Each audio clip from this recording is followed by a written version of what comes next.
नमस्कार, केकेबी न्यूज़ में आपका स्वागत है। मैं हूं नितिन चौधरी। किसान आंदोलन को 90 दिन से अधिक हो चुके हैं और आज मैं गाजीपुर बॉर्डर पर मौजूद हूं और मेरे साथ कुछ युवा हैं जो साइकिल लेके निकले हैं पूरे देश में। इनका मिशन है कन्याकुमारी से कश्मीर तक इस आंदोलन को फैलाना, लोगों को जागरूक करना। इन्हीं से जानते हैं और ये कहाँ से आए हैं और इनका क्या उद्देश्य है। जी भाई साहब बताइए। जी भाई साहब, हमने एक छोटी सी यात्रा शुरू करी है इस आंदोलन को देश भर में ले जाने के लिए। हम इसे 2 दिन से सिंधु बॉर्डर पे, उसके बाद टिकरी बॉर्डर पे और आज हम यहाँ आए हैं गाजीपुर बॉर्डर पे। हम इसके बारे में ये बताना चाहते हैं कि हम इस आंदोलन को देश भर में घर घर में कैसे लेके जाया जा सकता है। तो हम इससे एक छोटी सी पहल कर रहे हैं साइकिल यात्रा के नाम से। ये कन्याकुमारी से कश्मीर तक जाएगी।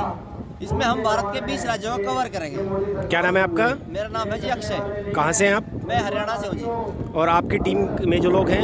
जी हमारी टीम में हरियाणा से, यूपी से, पंजाब से, राजस्थान से। कितने लोग हैं? अभी हमारी टीम में 80-85 लोग हैं और आगे जाके बढ़ ही रहे हैं। आज यहाँ से भी, पीछे से भी 8-9 लोगों ने बोल दिया कि हम भी आपके साथ चलेंगे। कब से शुरुआत हो रही है? ये 12 मार्च से स्टार्ट करेंगे हम इसे और ये जब तक खत्म नहीं होती तब तक इसे पूरा ही करेंगे।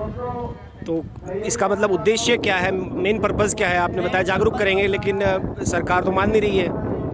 जी अगर हम इस आंदोलन को देश भर में लेके जाएंगे, सरकार कह देती है ना कि ये आंदोलन सिर्फ हरियाणा का है, पंजाब का है, कुछ पश्चिमी उत्तर प्रदेश का, पूरा उत्तर प्रदेश नहीं, पश्चिमी उत्तर प्रदेश। तो इसलिए हम इस आंदोलन को देश भर में इस तरह से लेके जाने वाले हैं ताकि ये पूरे देश में फैल जाए और लोगों को इसके बारे में अधिक से अधिक जानकारी मिले। अच्छा, आप बताइए भाई साहब, अपना परिचय दीजिए। मेरा नाम नितिन सेंगर है और हम तो किसान आंदोलन में, जैसा कि जानते ही होंगे लोग, शुरुआत से ही हैं। लेकिन जो अक्षय भाई ने जिस कदम को उठाया है, इस आंदोलन को जन जन तक पहुंचाने के लिए, जो कन्याकुमारी से कश्मीर तक की जो यात्रा है 12 मार्च से शुरू कर रहे हैं, ऐसे नौजवान हमारे देश की ताकत है। और जिस प्रकार से इन्होंने किसान आंदोलन को ये समर्थन किया, ये बहुत बड़ा समर्थन है। मैं देश के युवाओं से निवेदन करता हूँ कि जहाँ जहाँ पर हमारे ये देश के वीर जवान अपनी साइकिल लेके पहुँचे, ऐसा स्वागत हो। इनको एहसास नहीं होना चाहिए कि अपने गांव से कहीं बाहर हैं और अपने आंदोलन को जन जन तक पहुंचाने के लिए संघर्ष कर रहे हैं। बस केवल इतना निवेदन रहेगा मेरे देश के निवासियों से कि देशवासियों, आज एकजुट होने की ज़रूरत है। ये आंदोलन आपका आंदोलन है, जन जन का आंदोलन है, सरकार की गलत नीतियों के खिलाफ आंदोलन है। सरकार आज देश के नागरिकों के लिए नहीं, अंबानी अडानी के लिए काम कर रही है, अंबानी अडानी के लिए काम कर रही है। आप तो आंदोलन जीवी हैं। आंदोलन जीवी, हमें गर्व होता है कि कम से कम किसी रूप में तो प्रधानमंत्री ने हमें आंदोलनकारी माना। आज चाहे वो जीवी कह लें, चाहे और कुछ कह लें, उनका इतिहास रहा है। कभी नाम बदल देते हैं, अभी आप देख लो स्टेडियम पे अपना ही नाम डाल लिया। तो इनकी सोच और इनकी मानसिकता आज देश समझ चुका है। अंग्रेजों को भगा दिया था और अंग्रेजों के चाटुकार रह गए थे। अब चाटुकारों को भगाने की बारी है। देश को एकजुट होकर अपने देश की इस आज़ादी के लिए लड़ना होगा। हमें पूंजीपतियों से मुक्ति पानी होगी, तभी हमारा देश विश्वगुरु बन पाएगा।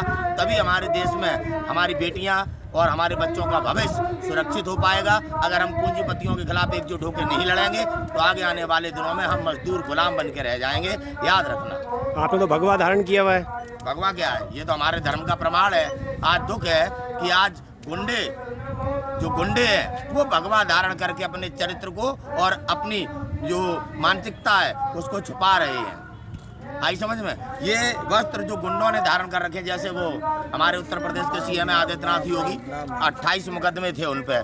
किसी सन्यासी पे मुकदमे लगते हैं क्या? आप सोचिए। आप अब 28 मुकदमे थे, जेल जाना नहीं था। और धर्म के नाम पे देखो, आप एक राजनीति करने वाला आदमी हमारे बाबा गोरखनाथ की मठ में बैठा है। आप, मैं पूछना चाहता हूँ देश के ब्राह्मणों से, क्या राजनीति करोगे आप, सीएम भी बनोगे और मंदिर में भी चंदा लोगे? ये किस प्रकार का चरित्र है? एक राजनीतिक दल राम मंदिर के नाम पे चंदा ले रहा है, किस अधिकार से? किस अधिकार से? राम मंदिर के लिए चंदा लेने का अधिकार हमारे धर्मगुरुओं का है, हमारे सन्यासियों का है, प्रधानमंत्री का नहीं है, गृह मंत्री का नहीं है, आरएसएस के लोगों का नहीं है। आई समझ में? किस प्रकार से धर्म के नाम पर हमारे देश को बेवकूफ़ बना के लूटा जा रहा है। औरंगजेब ने जिस प्रकार से हमारे देश के नागरिकों के साथ अत्याचार किया था, आज भारतीय जनता पार्टी की सरकार हमारे देश के गरीबों पे, किसानों पे, नौजवानों पे, बेटियों पे ठीक औरंगजेब की तरह अत्याचार कर रही है। सच को देखने की जरूरत है। पूरे भारत का नागरिक आज किस प्रकार से प्रताड़ित है, सरकार से समझना पड़ेगा। इनकी बातों में गुमराह होने के बजाय आपको सत्य और न्याय के साथ खड़ा होना पड़ेगा, तब भारत बचेगा। जय हिंद।